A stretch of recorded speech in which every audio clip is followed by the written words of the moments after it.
जब भी आपसे टाइम पूछा जाता है तो आप क्या बताते हो कि अभी 6:18 हो गए, या 7 बजने में 10 मिनट बाकी है, या फिर कुछ लोग इसको बोलते हैं 6:20, 6:50। लेकिन इंग्लिश के अंदर टाइम को बताने के लिए एक डिफरेंट कॉन्सेप्ट है। आज इस वीडियो में उसी कॉन्सेप्ट को हम बहुत इजीली, आसानी से और बहुत डीप तरीके से समझते हैं। तो पहली चीज, जब कोई एग्जैक्ट टाइम हो जाए, जैसे कि 3 बज गए, 4 बज गए, 12 बज गए, 10 बज गए, तो उसको हम बोलते हैं 3 o'clock, 6 o'clock, 12 o'clock या 10 o'clock। लेकिन जब 10 मिनट, 15 मिनट, आधा घंटा जब हो जाता है तो कैसे बोले उसको मैं बताती हूँ। पहली चीज हमेशा ध्यान दो कि जब भी बड़ी वाली सुई 12 से 6 के बीच में होती है तो हम पास्ट का यूज करते हैं, और जब भी सुई 6 से वापस 12 के बीच में आ जाती है तो हम टू का यूज करते हैं। कैसे, मैं बताती हूँ। जैसे मान लो अभी 3 बजे, तो मैं बोलूँगी इट्स 3 o'clock, अभी 3 बज गए। लेकिन जब बड़ी वाली सुई 3 बजने के बाद 12 से 6 के बीच में जहाँ भी जाएगी तो हम उसको पास्ट बोलेंगे। जैसे कि 3:05 हो गए तो मैं इसको बोलूँगी 3:05। जो बड़ी वाली सुई है वो जिस नंबर पर है उसको आप पास्ट से पहले रख दोगे, और छोटी वाली सुई जिस नंबर को डिनोट कर रही है उसको आपको पास्ट के बाद में रखना है। जैसे इस घड़ी में देखो अभी 3:05 हो रहे हैं, राइट? तो इसको हम बोलेंगे इट्स 3:05। वही जब बड़ी वाली सुई 10 पर आ जाएगी तो ये हो जाएगा इट्स 10:03। वहीं एक चीज और समझने की बात है, जब बड़ी वाली सुई 3 पर आ जाएगी, यानी कि जब 15 मिनट पूरे हो जाएंगे 3 बजने के बाद, तो आप वहां पर 15 पास्ट नहीं बोलोगे, क्योंकि इंग्लिश के अंदर इसको बोला जाता है क्वार्टर के तौर पे। क्वार्टर यानी कि 1/4 हिस्सा, किसी भी चीज का 1/4 यानी 1/4 पार्ट को क्वार्टर बोलते हैं। वैसे ही इस घड़ी के अंदर भी 12 से 3 का जो स्पेस है वो इस पूरी घड़ी का 1/4 है, 1/4 हिस्सा है, इसलिए इसको हम क्वार्टर बोलते हैं। तो क्या टाइम हो जाएगा? इट्स 3:15। बाकी 3 से आगे क्रॉस करेगी हम उसको दोबारा सेम तरीके से बोलने लगेंगे। जैसे कि 3:20 हुए तो बोलेंगे इट्स 20:03, और वही 25 मिनट हुए तो बोलेंगे इट्स 25:03। लेकिन अब जब बड़ी वाली सुई 6 पर आ जाए, यानी कि उसने अपनी आधी जर्नी पूरी कर ली है, राइट? यानी कि आधा घंटा हो गया है, पूरे 1 घंटे में से आधा घंटा हो गया है, तो आधे को हम क्या बोलते हैं? हाफ। तो इसीलिए इस टाइम को भी डिनोट करने के लिए हम 3:30 बोलेंगे। यानी कि जब बड़ी वाली सुई 6 पर आ जाए और छोटी वाली सुई 3 पर है, यानी कि 3:30 यानी आधा घंटा हो गया, तो इंग्लिश में इसको बोला जाएगा इट्स 3:30। अब आधी जर्नी पूरी हो गई है तो इसमें पूरे में हमने पास्ट का यूज किया। तो अभी आप क्या समझे?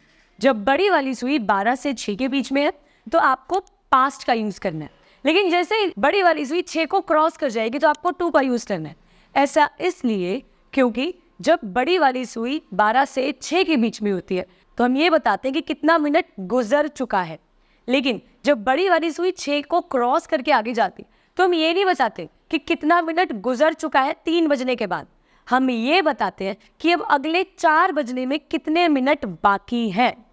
तो इसी तरीके से जब बड़ी वाली सुई मान लो 6 को क्रॉस करके 7 पर गई तो हम ये बताएंगे कि अब 4 बजने में 25 मिनट बाकी है, तो उसको बोला जाएगा इट्स 25:04। ऐसे ही जब बड़ी वाली सुई 7 की जगह 8 पर जाएगी तो अब 4 बजने में 20 मिनट बाकी है, तो हम इसको बोलेंगे इट्स 20:04, क्योंकि हमने ये बताया कि 4 बजने में अभी 20 मिनट बाकी है। और फिर वही चीज़ जब बड़ी वाली सुई 9 पर आ जाएगी तो अगेन अब 1/4 हिस्सा बचा हुआ है, यानी कि 4 बजने में 1/4 पार्ट ऑफ वॉच बचा हुआ है, 1/4 हिस्सा बचा हुआ है घड़ी का 4 बजने में, तो अगेन हम यहाँ पर क्वार्टर का यूज करेंगे। तो क्या टाइम हो जाएगा? इट्स 3:45। फिर आगे भी हम इसी प्रोसेस को कंटिन्यू करेंगे, यानी कि अब जब सुई 10 पर गई, यानी अब 10 मिनट बचे हैं 4 बजने में, तो हम क्या बोल देंगे? इट्स 10:04। वहीं जब वो 11 पर गई यानी 5 मिनट बाकी है तो बोल देंगे इट्स 5:04, और उसे के 5 मिनट बाद इट्स एग्जैक्ट 4, तो टाइम हो जाएगा इट्स 4 o'clock। चलो इसको एक बार दोबारा से किसी और टाइम स्लॉट से समझते हैं। जैसे मान लो अभी 6 बजा, तो इसको बोलेंगे इट्स 6 o'clock, 6:05 हुआ, तो इसको बोलेंगे इट्स 5:06, 6:10, 10:06, 6:15, यानी कि 6:15, तो इट्स 6:15, वहीं 6:20, इट्स 20:06, 6:25, इट्स 25:06, 6:30 यानी 6:30, तो इसको बोलेंगे इट्स 6:30. अब इसके आगे वाला टाइम 2 में होगा, यानी कि 6:35, यानी छोटी सुई 6 पर, बड़ी सुई 7 पर, तो ये हो जाएगा इट्स 25 to 7. और अब बड़ी सुई 8 पर, तो इसको बोल देंगे इट्स 20 to 7. अब 7 बजने में 15 मिनट बाकी, तो क्या बोलेंगे इट्स 7:15. अब 10 मिनट बाकी है, इट्स 10 to 7. और जब बड़ी सुई 11 पर होगी तो बोलेंगे इट्स 5 to 7. और जब बड़ी सुई पूरे तरीके से 12 पे आ जाएगी तो टाइम हो जाएगा it's 7 o'clock. So I hope ये कॉन्सेप्ट आपको आसान लगा होगा. तो इस वीडियो के एंड में आपके लिए कुछ टाइम्स जो एक घड़ी के अंदर दिखाए गए हैं, आपको उनको कमेंट सेक्शन में मेंशन करना है कि वो क्या टाइम हो रहा है इंग्लिश के अंदर. सो गाइस, ऐसे ही प्रैक्टिस करते रहिए और साथ ही साथ कमेंट भी कीजिएगा कि अभी इस समय क्या टाइम हो रहा है. So guys, that's all for the day, and for more such videos subscribe to our channel. मिलते हैं आपको अगली वीडियो में.